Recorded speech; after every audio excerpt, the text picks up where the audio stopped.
Hey guys, just wanted to make a quick video talking about one of my favorite cameras that I own and why I think it is criminally underrated. And that is the Blackmagic URSA Broadcast G2 camera. Let's dive right in. I just wanted to mention right at the top, this is not going to be a super fully comprehensive review on this thing. There's a lot of channels out there that already have those.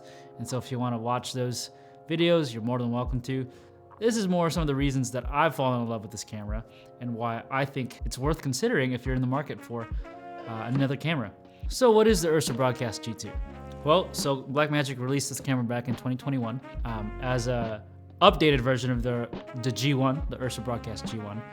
And I love Blackmagic and I've shot with Blackmagic for a long time and I love all their stuff. But what I do think sometimes they falter is sometimes their marketing isn't the best. And I generally think that this is one of those cameras that kind of just fell through the cracks. And here's why I think it's awesome. It's practically a Pocket 6K Pro in an URSA body. It's the same sensor, same NDs, same dual native ISO, a lot of those same features that we've come to love in the 6K Pro, except it's in a more robust body. The problem is, as soon as you hear the word broadcast, you automatically think a certain thing, right? You think live production or even like newscast type of environments, which this camera does thrive in, but it has that added ability to be able to do other kinds of projects. And that actually leads me to the first thing that I love about this thing is the versatility. Because it has that same sensor as a 6K Pro, it's got that Super 35 6K sensor that is just absolutely gorgeous. And you guys have seen footage out there of a lot of the 6K Pro users, and you guys know it delivers quite the image. And so I use it a lot for that kind of work, where commercial work, even documentaries, any of that kind of stuff. I've been able to use this thing. Not only that, I do a fair amount of live production work myself in churches or even like conferences. And so being able to switch the mount to a B4 mount and using it in that environment as more of like a broadcast type camera, where I really just need to add a couple of different things to it, is really such a game changer. And it has all the things that you would want. It has two SDIs on the side and in the back. It has an SDI in for camera control. It also has the BNC time code on it. So it's just awesome. It has also the 4-pin power if you want to power it that way. It's equipped with two full-size XLRs on top, and you can also just mount a V-mount on it if you want to just do a handheld rig with it. Just pop in the V-mount, no cables required, it just starts working. And so this thing, super versatile. I love it so much. And the second thing I love about this thing is the recording formats. So similar to the 6K Pro, it's able to record in Blackmagic RAW and ProRes and all its various codecs. But one of the things that this camera has that the 6K Pro doesn't is its ability to record natively H.264 and H.265. I kind of hope that Blackmagic comes up with a firmware that enables the 6K Pro to do that as well. But in the meantime, this is the only camera that does that. And honestly, for a lot of the smaller projects that I have, it's been an absolute game changer. I've been able to save so much storage because the file sizes are just much smaller than your B-RAWs and even your ProRes files. And as long as you nail your exposure and you nail your white balance, there's really not much tweaking you really need to do.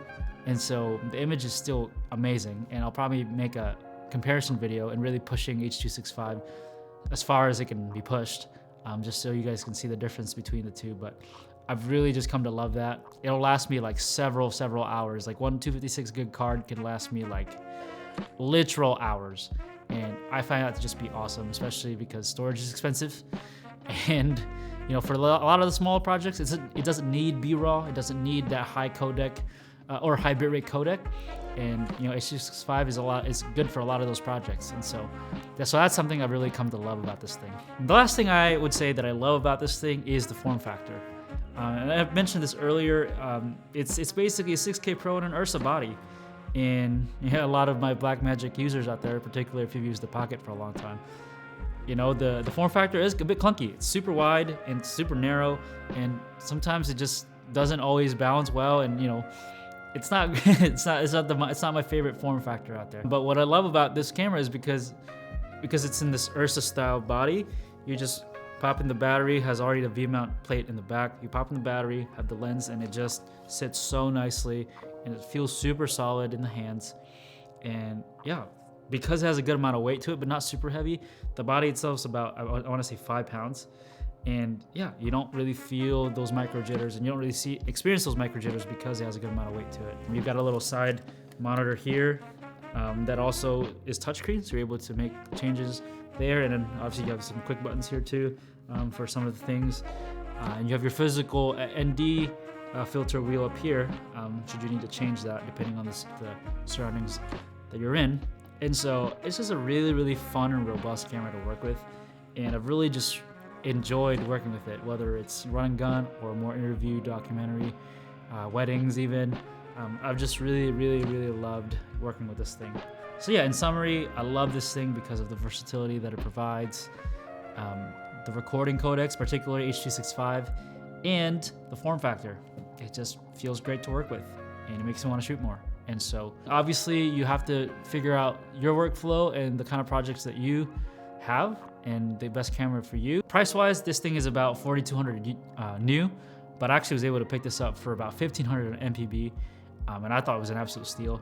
Granted, there are a little bit of issues with it, but nothing that, you know, makes it unusable. I still very much am using it almost every week. I use it all the time.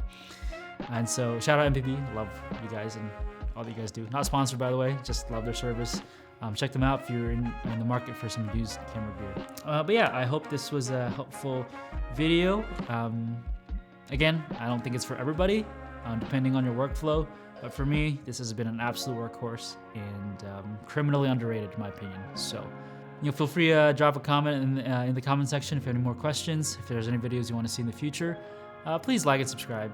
I'm obviously starting this out. I'm not very good in front of the camera, but I want to just be able to share some of the things that I've learned over the years, and hoping to just share that with some people and hoping to build a community over here. So again, thank you guys, and I hope to see you in the next one.